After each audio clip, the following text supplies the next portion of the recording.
time you walk into the room, got me feeling crazy, like my heart boom boom. Any other boy would stare, but me I look away, cause you're making me scared. Trying not to breathe, 1, 2, 3. Assalamualaikum warahmatullahi wabarakatuh. Perkenalkan, nama saya Livia Gusri Ayu dengan NIM 2414040031. Alhamdulillahirabbil Assalatu wassalamu ala asrofil anbiya'i wal mursalin wa ala alihi wa sahbihi rasulillahi ajma'in.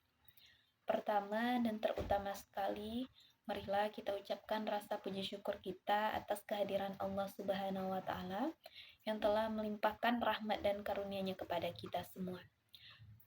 Selanjutnya, selawat beriringan salam tidak lupa pula kita kirimkan buat junjungan kita, yakni Nabi besar Muhammad sallallahu alaihi wasallam, dengan melafazkan Allahumma shalli ala Muhammad wa ala ali Muhammad.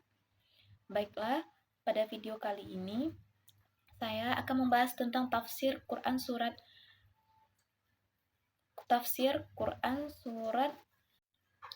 yang pertama, yaitu pembacaan Quran surat Al-Muzammil ayat 20.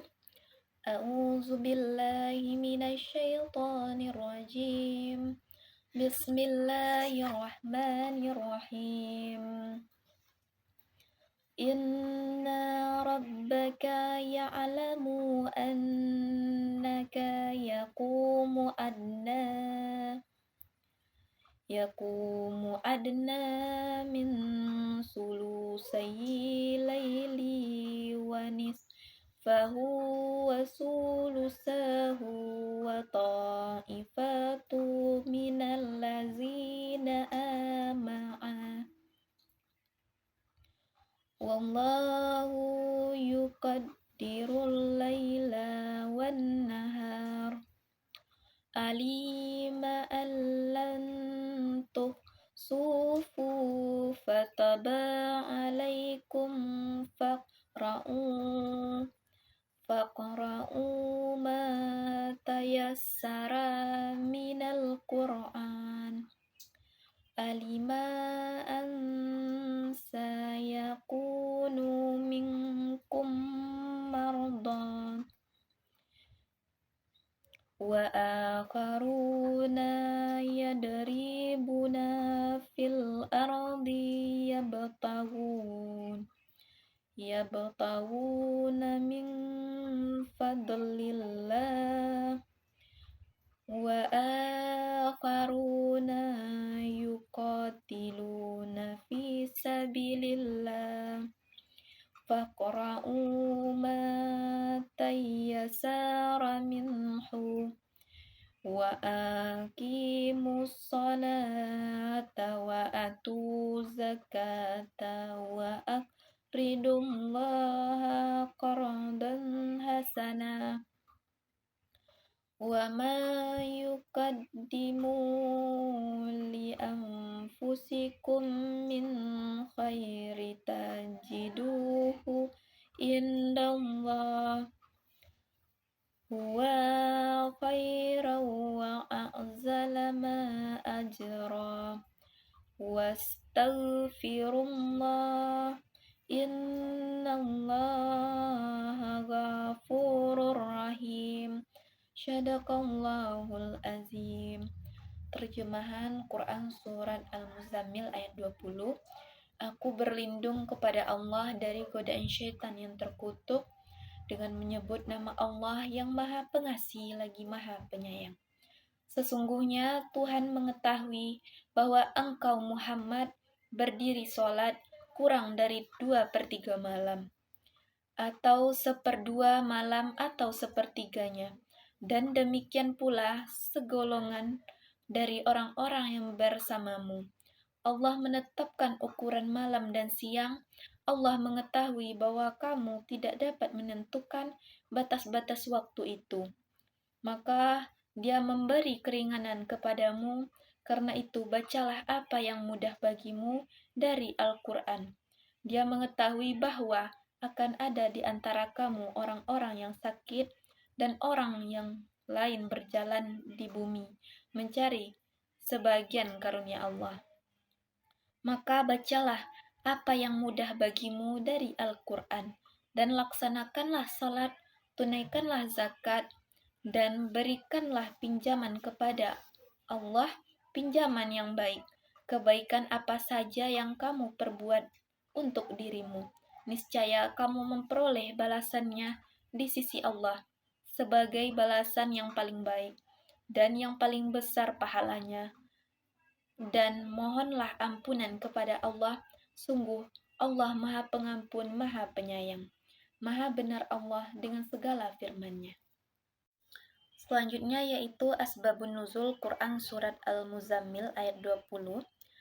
Asbabun Nuzul Quran Surat Al-Muzammil ayat 20 ini berkaitan dengan turunnya keringanan dari Allah kepada Nabi Muhammad SAW dan para sahabatnya. Setelah mereka selama kurang lebih 1 tahun melaksanakan Qiyamul Lail dengan sangat panjang sebagaimana diperintahkan pada ayat-ayat surah ini. Pada masa itu, Nabi dan sahabat bangun hampir sepanjang malam untuk melaksanakan sholat malam, membaca Al-Quran serta berzikir, sehingga hal tersebut menjadi sangat berat bagi sebagian dari mereka, terutama bagi sahabat yang bekerja di siang hari, yang sedang sakit, atau yang memiliki tanggung jawab lain. Menurut riwayat Ibnu Abbas, ketika ayat-ayat awal Al-Muzammil turun, mereka benar-benar mematuhi perintah Qiyamul Lail secara penuh selama 1 tahun hingga Allah menurunkan ayat ke-20 sebagai bentuk rahmat dan keringanan. Selanjutnya itu penafsiran Quran Surat Al-Muzammil ayat 20, Tafsir Al-Tabari. Menurut tafsir At-Tabari, Quran Surat Al-Muzammil ayat 20 ini merupakan ayat-ayat yang diturunkan sebagai bentuk keringanan dari Allah kepada Nabi Muhammad dan para sahabat setelah sebelumnya mereka diperintahkan untuk melaksanakan sholat malam dengan durasi yang panjang. Pada awal masa umat Islam, salat malam dilakukan oleh Nabi dan para sahabatnya sehingga 2/3 malam, setengahnya atau sepertiganya, dan hal ini menjadi beban berat karena sulit menghitung bagian-bagian malam secara tepat. Yang mengetahui kesungguhan serta keterbatasan hambanya, kemudian Allah menurunkan ayat ini dengan memberikan keringanan agar mereka membaca Al-Quran sesuai dengan kemampuannya, tidak lagi dengan durasi waktu seperti sebelumnya. Ayat ini juga menegaskan bahwa manusia memiliki kondisi yang berbeda-beda, seperti sakit, berpergian untuk mencari rezeki, atau berjihad di jalan Allah, sehingga syariat yang diturunkan sesuai dengan kemampuan mereka. Selanjutnya yaitu pembahasan dalam konteks pendidikan. Quran Surat Al-Muzammil ayat 20 ini memberikan landasan penting bagi dunia pendidikan, terutama terkait prinsip keseimbangan, fleksibilitas, dan pemahaman terhadap kemampuan peserta didik. Ayat ini menjelaskan bahwa Allah mengetahui adanya variasi kemampuan manusia, ada yang mampu melaksanakan ibadah malam dalam porsi besar, tetapi ada pula yang hanya sedikit. Ayat ini juga menekankan pentingnya prioritas dan manajemen waktu. Allah menyebutkan bahwa manusia ada yang bekerja untuk mencari rezeki dan ada pula yang berjuang di jalan Allah, sehingga perlu mengatur waktu dengan baik. Dalam pendidikan, nilai ini mengajarkan bahwa peserta didik harus belajar mengelola waktu antara belajar, istirahat, ibadah, dan kegiatan sosial. Guru pun perlu membantu siswa untuk memahami cara belajar yang efisien, tidak memberatkan, dan tetap menjaga kesehatan fisik serta emosional. Nilai-nilai pendidikan yang terkandung dalam Quran Surat Al-Muzammil ayat 20 ini yaitu yang pertama yaitu nilai keringanan dan kemudahan dalam beragama. Menurut penjelasan Kemenak, ayat ini menunjukkan bahwa Allah tidak menghendaki kesulitan bagi hambanya, karena itu ibadah malam diberikan kelonggaran serta kemampuan. Nilai ini mengajarkan bahwa agama tidak memberatkan dan segala perintah sesuai dengan kondisi manusia. Yang kedua, nilai keseimbangan dalam tugas dan kehidupan. Menurut penjelasan oleh Departemen Agama, menjelaskan bahwa manusia harus menyeimbangi antara ibadah, pekerjaan, dan kehidupan sosial. Yang ketiga, nilai kesadaran akan pengawasan Allah. Penutup ayat ini menegaskan bahwa apapun kebaikan yang dilakukan manusia, Allah mengetahuinya. Nilai ini mengajarkan kejujuran, integritas, dan motivasi internal untuk terus berbuat baik. Yang keempat, nilai tanggung jawab pribadi. Manusia diperintahkan untuk melakukan kebaikan untuk dirinya sendiri, bukan sekedar mengikuti orang lain. Yang kelima, nilai sabar dan keteguhan dalam beribadah. Walaupun ada keringanan dalam qiyamul lail, ayat ini tetap mendorong manusia untuk tekun terhadap kondisi disiplin. Nilai sabar dan istiqomah termasuk pokok pendidikan akhlak yang ditafsirkan oleh Kemenak. Baiklah, itulah penjabaran materi tentang tafsir Quran Surat Al-Muzammil ayat 20. Saya mohon maaf jika ada kesalahan. Saya tutup dengan Assalamualaikum warahmatullahi wabarakatuh.